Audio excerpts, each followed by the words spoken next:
আজই কিন্তু কাঁথিতে সনাতনী ধর্ম সম্মেলন রয়েছে, কি বলছেন Suvendu Adhikari?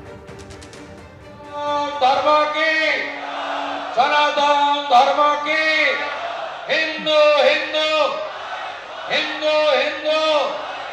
P4 insulated water tanks, kitchen and bath fittings, বিশুদ্ধ জল, সুস্থ জীবন, P4 আজীবন।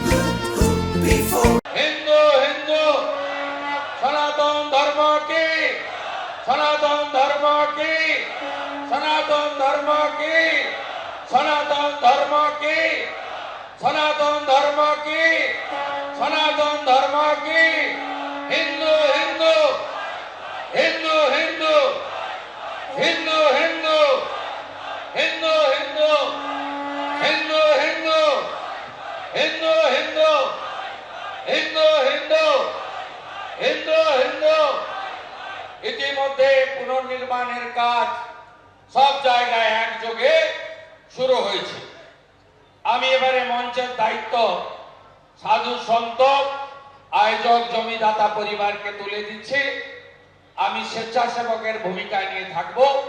মহারাজরা তাদের অমূল্য বচন ভাষণ দেবেন, আপনারা শুনবেন। আমি কৃতজ্ঞ ভারত সেবাশ্রম সংঘ সকলের প্রসাদের ব্যবস্থা করেছেন। কলকাতা হাইকোর্টের অনুমতিতে আজকে কিন্তু এই জমায়েত হচ্ছে, যেখানে 3000 মানুষ সমবেত হতে পারবেন। যদিও কাঁথির এই সনাতনী ধর্ম সম্মেলন বন্ধ করতে মরিয়া রাজ্য। বিচারপতি সৌমেন সেনের ডিভিশন বেঞ্চের দ্বারস্থ হয়েছে রাজ্য সরকার। অনুষ্ঠান শুরু হয়ে গিয়েছে, এখন কি করণীয় রাজ্যকে প্রশ্ন করেন বিচারপতি সৌমেন সেন। আদালত যদি অনুমতি দিতে পারে, আদালত বন্ধ করতে পারে না, সওয়াল রাজ্যের আইনজীবীর। পরিস্থিতির গুরুত্ব বুঝে আদালত কালকেই কেন মামলা শুনানি করেনি, সওয়াল করলেন রাজ্যের আইনজীবী। মহেন্দ্রক্ষণের অপেক্ষা, আজই দীঘায় উদ্বোধন জগন্নাথ মন্দিরে। সরাসরি আপনাদের নিয়ে যাব, অর্ণব মুখোপাধ্যায় আমাদের সঙ্গে রয়েছেন। অর্ণব, গত কয়েকদিন ধরে একেবারে সাজো সাজো রব, আজকে কখন হবে বিগ্রহের প্রাণ প্রতিষ্ঠা, কখন হবে দ্বারোদ্ঘাটন?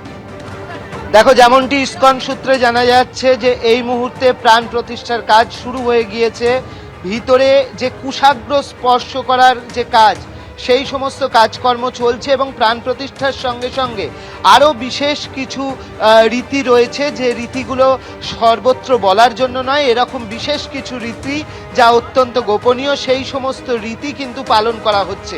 গতকাল আমরা জানি মহাযজ্ঞ হয়েছে, তারপর শয়নে গিয়েছেন 3 বিগ্রহ, এবং আজকে সকালবেলা উঠে যে সমস্ত প্রক্রিয়াগুলো থাকে, জাগরণ থেকে শুরু করে স্নান সমস্ত কিছু করানোর পরে আমরা জানি যে তার যে প্রাণ প্রতিষ্ঠার কাজ, সেই প্রাণ প্রতিষ্ঠার কাজ শুরু হয়ে গিয়েছে। এবং এখানে কিন্তু উদ্বোধনের অনুষ্ঠানও আজকে রয়েছে। তোমাকে দেখিয়ে দেবো এই উপলক্ষে এই যে জগন্নাথ মন্দির, দীঘার জগন্নাথ ধাম যেটা বলা হচ্ছে, ফুলের সাজে সাজানো হয়েছে। সামনে দেখছো ফুলের কলকা করা হয়েছে। এবং শুধু তাই নয়, বিভিন্ন জায়গা থেকে এই মুহূর্তে বিভিন্ন ব্লক থেকে কিন্তু মানুষজন আসতে শুরু করে দিয়েছেন। এরা ভেতরে যাবেন এবং ভেতরে উপস্থিত থাকবেন এই আজকের অনুষ্ঠানে। কোন কোন জায়গা থেকে তারা আসছেন জেনে নেব। কোন জায়গা থেকে আসছে? লাওয়া মোড়, কোন আরুগাল 14 নম্বর অঞ্চল থেকে। আজকে কি আপনারা ভেতরে উপস্থিত? হ্যাঁ, কিরম লাগছে? ভালো লাগছে। এখানে যারা এসছেন বিভিন্ন অঞ্চল থেকে নিয়ে আসা হয়েছে, এবং আজকে কিন্তু অনেকেই নিরামিষ খাচ্ছেন। এখানে যিনি তৃণমূলের দায়িত্বে রয়েছেন তার সঙ্গে আমরা একটু কথা বলে নেব। আজকে কি সবাই নিরামিষ খাচ্ছেন? মানুষ তার নিজের ইচ্ছাতেই নিরামিষ খাচ্ছেন। জগন্নাথ ধাম মন্দিরের উদ্বোধন হচ্ছে, প্রচুর মানুষ নিরামিষ খাচ্ছেন, সেই সঙ্গে শুভ অক্ষয় তৃতীয়াও। আর এই দিনটাতে বাঙালিরা সবাই নিরামিষই খায়।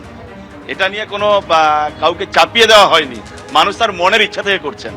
দেখো, এখানে সাধু সন্তদের নিয়ে যাওয়ার জন্য গল্ফ কার্ট, এই বিশেষ গল্ফ কার্ট রয়েছে, যেগুলো ভিনটেজ গাড়ির মতো দেখতে, তাতে করে নিয়ে যাওয়া হচ্ছে। সেই গাড়ি ইতিমধ্যে এখানে এসে পৌঁছেছেন। এছাড়া তোমাকে দেখিয়ে দেবো রঙিন কিরমভাবে হয়ে উঠেছে। অনেকেই এখানে কৃষ্ণ সেজে ঘুরে বেড়াচ্ছেন, কেউ জগন্নাথ সেজে ঘুরে বেড়াচ্ছেন। সেই মানুষদের সঙ্গেও কথা বলে নেব, যিনি এসছেন এই কৃষ্ণ সেজে, তার সঙ্গেও কথা বলে নেব। কোথা থেকে আসছেন আপনি? এসেছি পশ্চিম মেদিনীপুর যাদবপুর গ্রাম থেকে এসেছি। সাইকেল চালিয়ে, আমার বাহন সাইকেলকে নিয়ে এসেছি। কি কিরম লাগছে জগন্নাথ মন্দিরে? এত খুব ভালো লাগছে, প্রচুর মানুষের সমাগম হয়েছে, খুব ভালো লাগছে। তো কৃষ্ণ সেজে কেউ এসছেন, কেউ জগন্নাথ দেব সেজে এসছেন, এবং নিরাপত্তারও বন্দোবস্ত রয়েছে, নিরাপত্তার কড়াকড়ি রয়েছে, ড্রোনের মাধ্যমে নজরদারি চলছে, প্রচুর পুলিশ আছে, যানবাহনের রেস্ট্রিকশন আছে, সব মিলিয়ে একদিকে নিরাপত্তার বন্দোবস্ত, অন্যদিকে একেবারেই। হচ্ছে আজকে এই প্রাণ প্রতিষ্ঠা এবং উদ্বোধন, সেই উপলক্ষে সেজে উঠেছে দীঘা। একদম অর্ণব, তুমি আমাদের সঙ্গে থাকো।